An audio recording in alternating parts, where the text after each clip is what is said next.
नमस्कार, इस video tutorial में आपका स्वागत है। पिछले वीडियो ट्यूटोरियल में आपने पढ़ा था कि कंप्यूटर क्या है, कंप्यूटर के जो महत्वपूर्ण शब्द हैं उनके बारे में एक एक करके आपको मैंने बताया था। कंप्यूटर की परिभाषा कैसे हम दे सकते हैं इसके बारे में मैंने बताया था। साथ ही साथ हमने सीपीयू का जो स्ट्रक्चर है, कंप्यूटर का जो यूनिट है और कैसे हम सीपीयू को कोई काम देते हैं, किस तरह से वो करता है, इन सभी बातों पर हमने एक एक करके हमने इसको आपको उसमें बताया था। और इस वीडियो ट्यूटोरियल में हम जो कंप्यूटर की संक्षिप्त इतिहास है उसके बारे में हम चर्चा करेंगे। ज़्यादा डिस्क्रिप्शन में हम नहीं जाएंगे, जो एक ब्रीफ हिस्ट्री है उसको हम आपको बताएंगे। अगर हम कंप्यूटर की हिस्ट्री की शुरुआत करें कि कंप्यूटर का आविष्कार कहाँ से शुरू हुआ, तो कंप्यूटर को बनाने में लगभग वैज्ञानिकों ने योगदान दिया और इसको बनाने में बहुत ज़्यादा समय दर समय इसका डेवलपमेंट हुआ। मतलब जो कंप्यूटर की संक्षिप्त इतिहास,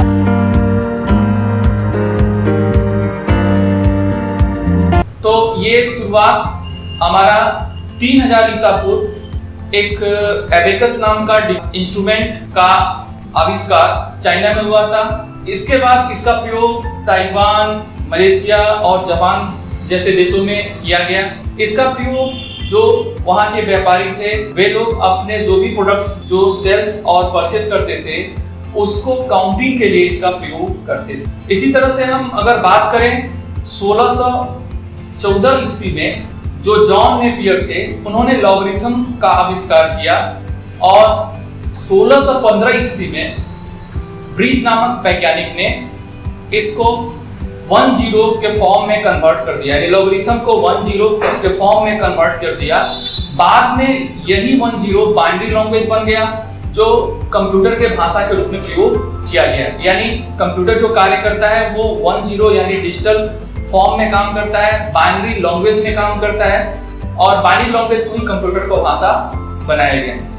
इसी तरह से हम बात करें 1617 ईस्वी में जॉन नेपियर ने नेपियर बॉन्स स्केल नाम से एक डिवाइस का आविष्कार किया था जिसमें 11 रॉड लगे थे, 11 रॉड लगे हुए थे। सभी रॉड के ऊपर नंबर्स मार्क थे। हम उस पर सिंबल प्लेस करके लार्ज वॉल्यूम में नंबर्स यानी संख्याओं को डिस्प्ले कर सकते थे। 1620 में जो एडमाउंट गर्नर नाम के वैज्ञानिक थे उन्होंने स्लाइड रूल का आविष्कार किया था। 1630 ईस्वी में विलियम आउटरेड ने स्लाइड रूल को मूविंग स्केल में चेंज किया गया और बाद में यूरोप के बहुत सारे देशों में इसका प्रयोग, बहुत सारे प्रतिष्ठानों में, इंटरप्राइजेस में इसका प्रयोग किया गया। 1945 में बायस पास्कल ने फर्स्ट मैकेनिकल कैलकुलेटर का आविष्कार किया था जो एडिशन और सब्सट्रैक्शन कर सकता था। इसी तरह से 1700 ईस्वी में चार्ल्स थॉमस नाम के एक वैज्ञानिक थे जिन्होंने कॉमर्शियल कैलकुलेटर का आविष्कार किया था जो बहुत सारे प्रोडक्शन वाले क्षेत्र के आने वाले कंपनियों में जो प्रोडक्शन से बिलोंग करते थे या जो बिजनेस से बिलोंग करते थे जो कंपनी, उसके अंदर इसका प्रयोग किया गया।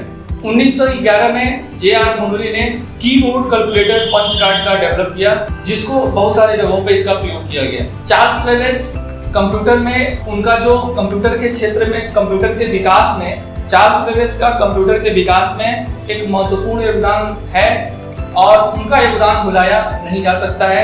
इसीलिए इस कंप्यूटर की ब्रीफ हिस्ट्री वाले लेसन में उनका भी चर्चा करना आवश्यक है। चार्ल्स बेबेज का जन्म 26 दिसंबर 1791 में हुआ था जबकि उनकी मृत्यु 18 अक्टूबर 1871 में हुआ। चार्ल्स बेबेज बहुमुखी प्रतिभा के धनी थे। वह एक मैथमेटिशियन थे, वे एक फिलोसोफर थे, वे एक इन्वेंटर थे, वे एक मैकेनिकल इंजीनियर भी थे। चार्ल्स बेबेज को आधुनिक कंप्यूटर का जन्मदाता भी कहा जाता है, यानी फादर ऑफ कंप्यूटर के नाम से भी इनको बुलाया जाता है।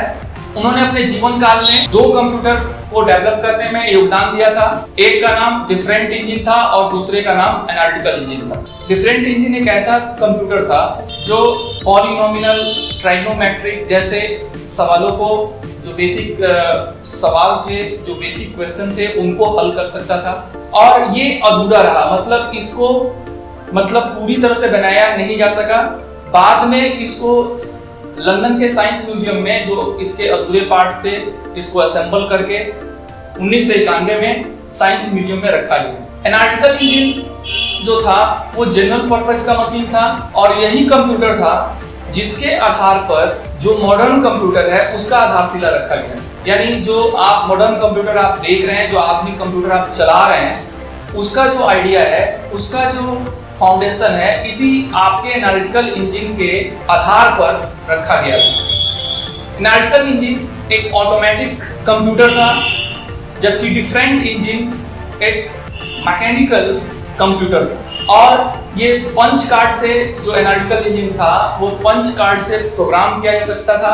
यह ऑटोमेटिक, पॉलिनोमियल, ट्रिग्नोमेट्रिक जैसे सवालों को हल कर सकता था। इसमें बंद नहीं पाया, केवल इसका चार्ल्स बेबेज ने इसके बारे में लिखा था, इसका केवल आइडिया दिया था।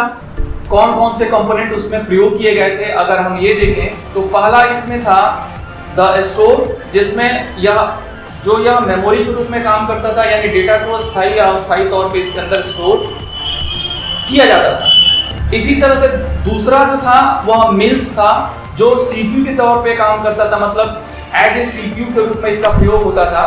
पंच कार्ड था जिसके द्वारा हम इस कंप्यूटर को प्रोग्रामिंग कर सकते थे, मतलब इसको हम इंस्ट्रक्शन दे सकते थे। इसी तरह से इसमें एक ऑपरेशनल कार्ड था। दो तरह के कार्ड्स का इसमें प्रयोग किया गया था। एक ऑपरेशनल कार्ड जो मिल्स को एक्टिव कर सकता था काम करने के लिए, और एक था वेरिएबल कार्ड जो स्टोर को एक्टिव करता था। मतलब जब काम आते थे, मिल्स को काम आता था तो इसको एक्टिव करने के लिए वेरिएबल कार्ड का प्रयोग होता था, और जब स्टोर के अंदर कोई डेटा स्टोर करने के लिए आता था तो इसको स्टोर करने के लिए वेरिएबल कार्ड का प्रयोग होता था। इसको डायग्राम पर आप देख भी सकते हैं। इसको हम देख भी सकते हैं कि इसका डायग्राम किस तरह से था। यानी ऑपरेशनल कार्ड का काम मिल्स को एक्टिव करना था, जबकि वेरिएबल कार्ड का काम आपको जो स्टोर इसमें लगा था उसको एक्टिव करना था। पंच कार्ड का काम प्रोग्रामिंग के लिए प्रयोग होता था और साथ ही साथ इसको आउटपुट के रूप में डिस्प्ले करने का भी काम पंच कार्ड करता था। आशा है कि आपको ये वीडियो अच्छा लगा होगा। अगर अच्छा लगा होगा तो इसे सब्सक्राइब अवश्य करिएगा ताकि लेटेस्ट वीडियो की जानकारी मिलती रहे, और शेयर अवश्य करिएगा ताकि ज़्यादा से ज़्यादा लोगों के पास पहुंचे। Thank you.